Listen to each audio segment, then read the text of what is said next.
budgeted or otherwise, as authorized by the district committee. He accounts for all receipts and disbursements as required by the Alaska Public Offices Commission, APOC, and provides reports based on district and APOC schedules to the district committee and APOC. The assistant district treasurer will assume the district treasurer duties whenever the district treasurer is unable to perform his duties. As district vice chair, I did not have the duty to distribute funds as directed by ARP rules for redistricting, as Mr. Rudrick asserts in his complaint against me. There is simply no basis for this allegation. The allegation is false and malicious. The executive committee should dismiss this allegation.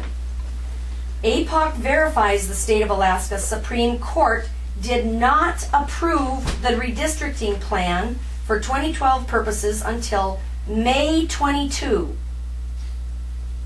of 2012. May 22, remember that date.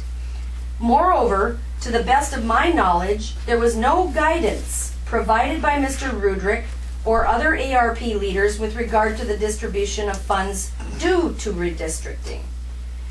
In his complaint, Randy Rudrick also claims Debbie Brown did not report this distribution of district funds to the state treasurer as directed by Article 7, Section 1D. This claim is not based on facts or the ARP rules. I had no such duty. Number 2, an allegation, this is the only second allegation here, failing to comply with ARP reporting requirements. Response. My response. This allegation is false. During the period in question, 2012, I was not the district treasurer or assistant treasurer. Please refer to what I've read already regarding allegation in number 1. It was not my duty to redistribute the funds per the ARP rules. The duty to redistribute the funds of former District 34 to the new districts is the responsibility of the district treasurer at the direction of the district committee.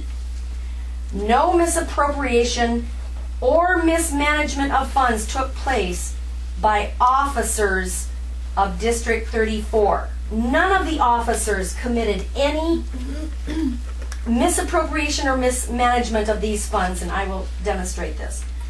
The distribution of District 34 funds to new District 30 was done at the direction of a majority of the officers of District 34 on March 10, 2012. And I'm going to refer to some attachments here very, very soon. A whole bunch of them. There are affidavits signed and notarized by people from the Kenai Peninsula who are good and honorable people who have made these statements of truth. On March 9, 2012, the balance of District 34 funds was $707. They were converted to gas cards, which was approved by a majority of the district committee.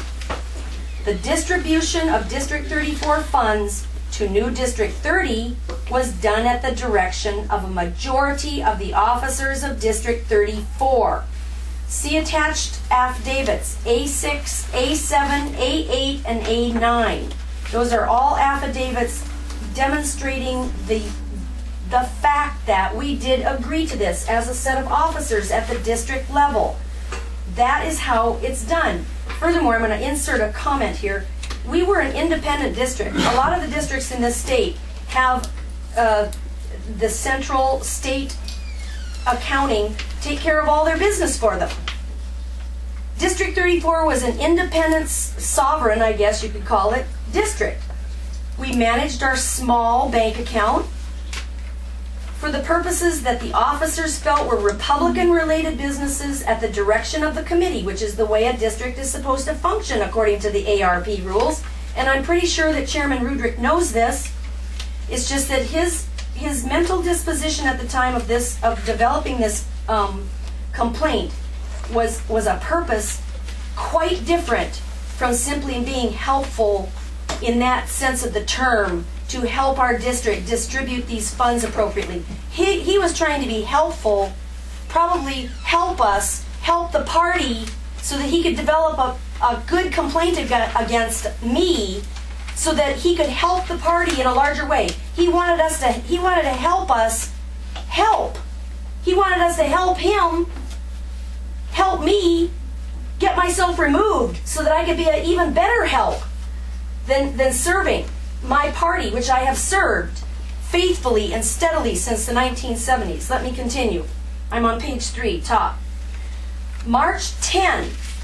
So this is on the very next day after the account was closed and the fund balance was turned into gas cards at the direction of the committee. On the very next day, March 10, 2012, the gas cards were provided to New District 30 at the district convention, which was held at the Anchor River Inn, Anchor Point.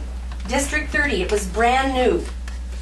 We're just getting our new convention, our new district going.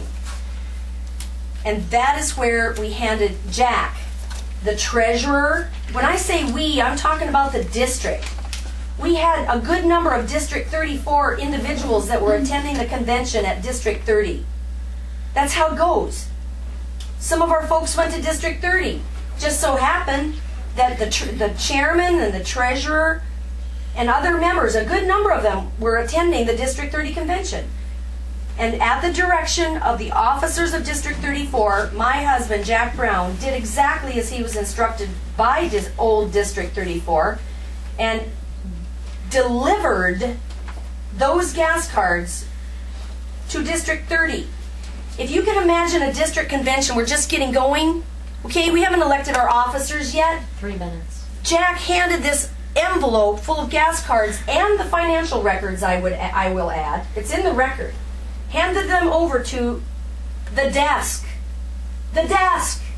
You know, you sign up, you come to the convention, you pay your money, you sign in, you fill your forms, you volunteer to serve. My husband gave that envelope of cards and later told the district that he had done so. So who you have at the desk? Jennifer Klutz. She was serving as the person to receive the funds. She ended up being elected to District 30 as an officer in her capacity as secretary. Jennifer just stuck that envelope in the cards, in that envelope into a file folder. Now I'm adding this information to you because this is what I experienced with Randy Rubrick coming to the peninsula. He comes to the peninsula and he's trying to help us, right? And he's trying to get us to remember, everything that happened, and he's asking us a whole bunch of questions and making us feel uncomfortable. Okay. But what happens in a scenario like that? And you can get a sense of this because you can hear how Randy behaves. You can hear how he behaves with Wayne. You can hear how he behaves with other people. He's like trying to get information to suit his goals and objectives, which only Randy knows what they are, folks. Okay, so we're trying to be helpful and sort this out. So I'm telling you right now, my husband, as the treasurer of District 34, gave new District 30. So it went from one day on the March 9. Everything went directly to a new subdivision of the party called the Alaska Republican Party. It didn't go into somebody's pocket, didn't go into somebody's glove box. All those revenue funds, as a decision of the district officers, was done in good faith, what we thought was a good idea. You should not penalize a group of people the way this is being handled because somebody didn't have an idea that maybe Randy thought was a lousy idea. But let me tell you what, in America, you can have some ideas. They don't have to be lockstep with what somebody else thinks is a good idea. So we were doing our honorable best. What I will show you in these affidavits, the one that I will refer to from Renee Wall, she tells you in that affidavit that our intention was to distribute those funds, those gas cards. That was the way we wanted to do 30 it. seconds. Our intention was, as soon as we were provided with the information, that we would distribute those gas cards in good faith, the way they were supposed to be distributed. And I will swear on a stack of Bibles to that effect, and I don't care who's out there that might want to say, oh no, that's not true. But I'm telling you, it is true. He'd asked for an additional 3 minutes, Mr. Chairman. I'll allow you an additional minute. I would appreciate that very, very much. And so I guess I'll apologize on behalf of my friends on the Kenai. I'm sorry. I'm sorry that we confused the heck out of Randy Rudrick. I'm sorry that Jennifer didn't know that she had the gas cards. I'm sorry that Chairman Dick Hawkins, when he was just figuring out that, you know, he'd just been elected chairman, he was just elected chairman. He didn't really know that Jennifer had put. Jack did the right thing. He gave the gas cards to exactly what he was supposed to do. They went into the file folder. Jennifer probably knew she had them, or maybe forgot she had them for a while. And then, you know, Jack, I know, told Dick Hawkins that he had done that. I mean, we made the announcement. Jack did. So you have to try to remember this back when you're at the convention. I'm not trying to cover some tracks. Give me a break. Jack and I had no interest in these gas cards. Sorry about that. Okay. I'll continue on later. I will finish this eventually. Thank you, Mr. Brown.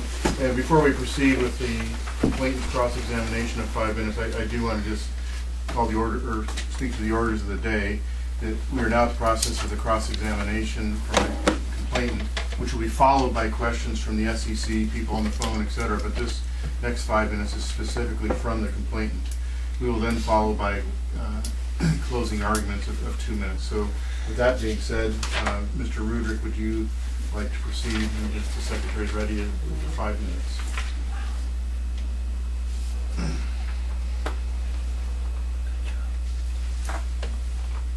I appreciate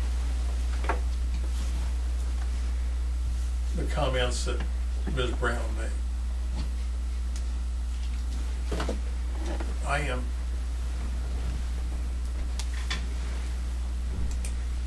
going to ask a couple questions. You were very, very adamant that you knew what was going on. You projected yourself. I'm going to object to him testifying. I was asked that he be required to ask questions. Ms. Brown, did you view yourself as the leader of District 34? No. In your comments that you called everybody to you initially said you had a meeting, right? Of all the members of the district, all the district officers. No. We have on tape that you said that. Then I pursued to ask, when you admitted that you didn't have a meeting, you said you called everybody. You called everybody. May I answer your question? I'm waiting for you to answer. Okay. Did you call everybody? No, I didn't. I didn't call everybody. No. How did you gather the Mr. information? Rudrick, bless your heart. I'm sorry that this is so hard for you. I'm really sorry that this is so hard for you. But the way that this happened, and I tried to explain this to you several times, and this is the reason you keep not really getting it, and so then you keep asking me to clarify. And when you keep asking me to clarify, I keep trying to do what an educated person does in the realm of teaching. My degree is in education. When you have a student who doesn't understand, you try to restate so that they will understand. It's like if you don't get it and you're in a classroom and you're a 4th grader, or let's say you're a senior in high school, I have to get this out. It's like if you don't understand, I'm going to continue because I really do care, and I am a caring person. I care that you get this. But for the love of mercy, you're just not getting it. And that could be a disability that you have. I don't want to mean any disrespect. But you will not get it. And you keep bringing me back to this. Did you do this and did you do that? And I'm saying just trying no. to understand what you said. But you're the only one I know of that keeps asserting that we had a meeting, and then I keep trying to say no, we didn't. Point of order here, please, real quick. All right. Question and answer, please. I'll do my best. Thank you, ma'am. Did you have a meeting of the District 34 folks to authorize this activity? Not the way that you're perceiving a meeting in your mind. We talked. Doug Blossom talked to Jack Brown. So I guess you could say they met, and then they came up with the idea, and then they said, hey girls, would you please talk to one another and figure out if you agree? All we're going to do is close the account. and we've got this idea that this is what